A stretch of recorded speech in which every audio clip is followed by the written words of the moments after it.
صحبت بکنه، اما وقتی وارد اسپایدر پارک میشین هیچی نباید براتون عجیب باشه. اتفاقات عجیبی در حال رخ دادن. هر حشره مشغول انجام دادن کاریه که برای زندگی شما مفیده. اگه حشرات نبودن نه میوه‌ای بود، نه گلی، نه ابریشمی، نه عسلی. بین حشرات اینجا عنکبوتا از همه خاص‌ترن. این طبیعت زیبا رو ببینید و بهش احترام بذارید. و حالا از سفر شگفت‌انگیز خودتون به اسپایدر پارک لذت ببرید.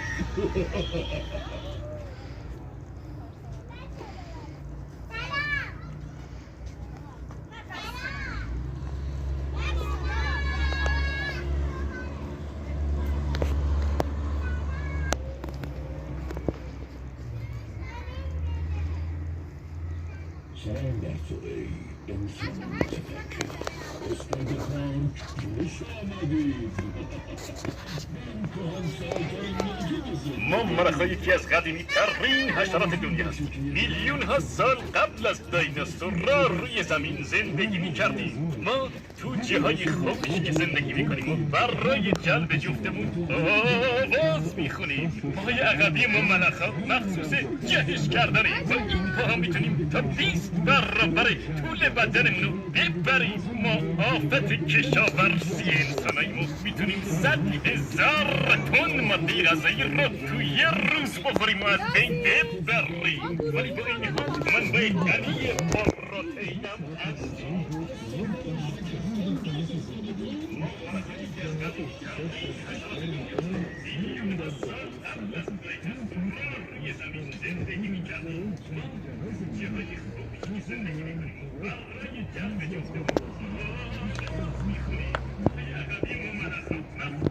منو حتما میشناسید. من همون حشره هستم که جنس مادر شما آدما رو موش میزنم و خونتون رو میخورم. من همین هستم. من به جز اون از عصاره میوه ها و شهد گیاهان هم تغذیه میکنم. من خیلی تند سری بال میزنم، یعنی 450 تا 600 بال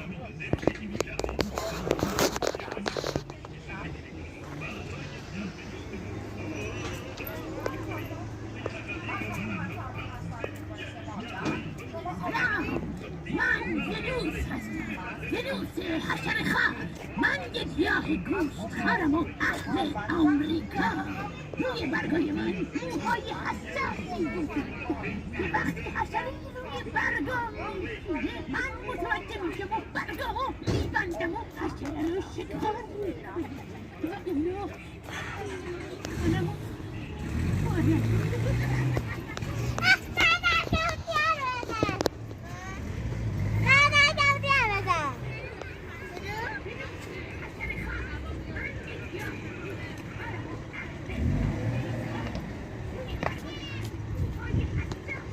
معرفی میکنم.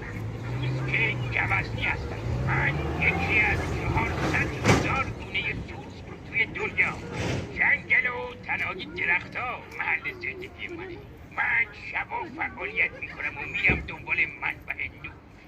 ویژگی مهم ما سوسک‌ها پوشش قاب مانند پاهای جلوییمونه که نمیذاره بالای نازک من آسیب ببینه. من پاره-پاره‌های بزرگی دارم که باهاشون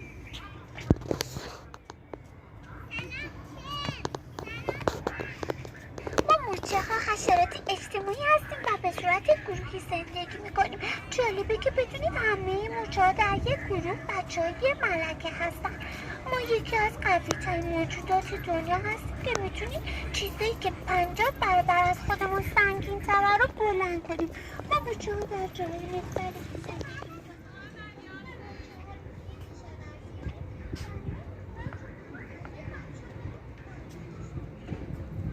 من مگسم باقی شهرهای مدفوع را تخم‌گذاری میکنیم.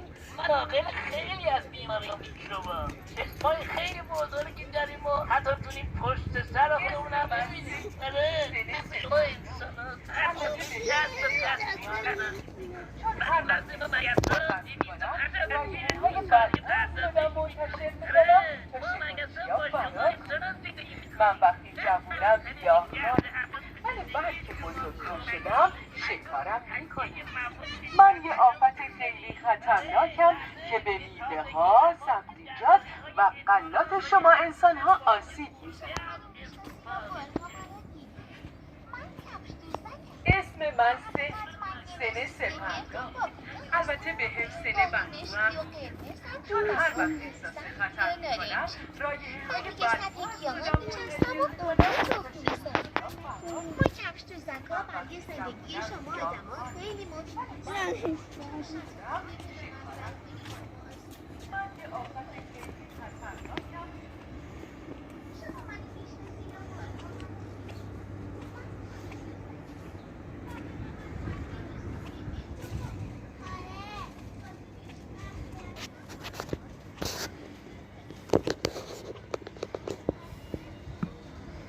من کروکودیل هستم، خزنده‌ای که زمان دایناسورها تا الان تغییر زیادی نکردن. ما کروکودیلا داخل یا نزدیک آب زندگی میکنیم. حتی میتونم تا 5 ساعتم زیر آب بمونم. چون پوست خیلی ضخیمی دارم اکثر شکارچی‌ها از من میترسن.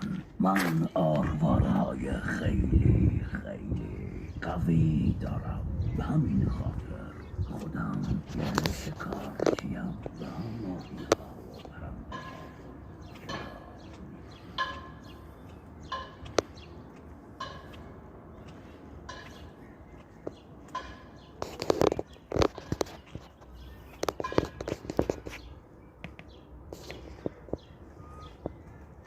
اسم من مار پیتونه. من خیلی بزرگ و سنگینم. بلندترین مار دنیا هستم. برای اینکه بتونم شکار کنم روی درخت‌ها مخفی میشم. من میتونم مدت‌های طولانی بدون غذا زنده بمونم. در ضمن شنام خوب بلدم، ولی ترجیح میدم به جای شنا کردن روی درخت‌ها مخفی بشم.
و بین موهای سایر حیوانا زندگی میکنم و از خون اونا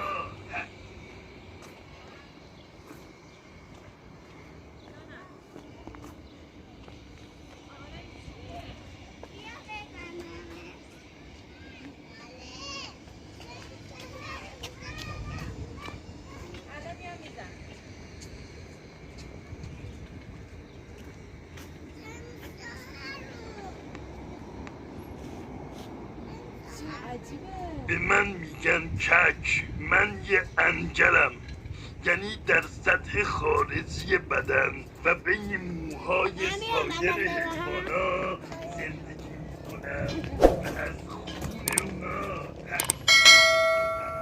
من خیلی کوچکم ولی خیلی هم قویم. من میتونم 30,000 بار سلام، اسم من پروانه مونارکه. من بین 300 تا 720 بار در دقیقه بال میزنم که در مقایسه با سایر پروانه ها کمتره. رنگ بالهای من یه علامت هشدار دهنده است. رنگ بالهام به خاطر پولکای ریزیه که روی اوناست. مترها پرواز میکنم. محل زندگی من روی گلها و بین گیاهانه. سلام، اسم من پروانه مونارکه. من بین 300 تا 720 بار در دقیقه بال میزنم که در مقایسه با سایر پروانه ها کمتره. رنگ بالهای من یه علامت هشدار دهنده است. رنگ بال هم به خاطر پولکای ریزیه که روی اوناست. وقتی روی